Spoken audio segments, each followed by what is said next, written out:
All right, so this is Wiki 8, excuse me, Interactive Lab, and for the water, my water just came out of the freezer, and I accidentally um, hit it just right where it froze, and you can see right there at the cap that it froze instantly. So it did work. It was kind of cool. I have two more bottles here, and like if you just tap it.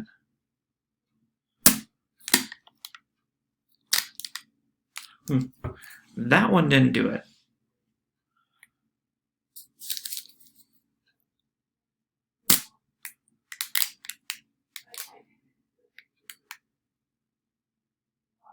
This one just froze up in my hand. You can see some of the crystals on top there. Yeah, right there. So it froze up in my hand. You can see how the ice formed. But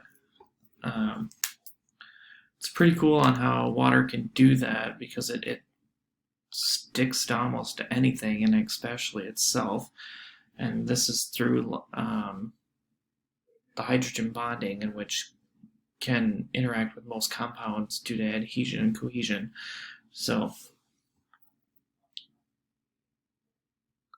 pretty interesting. That's about it. That's all I got.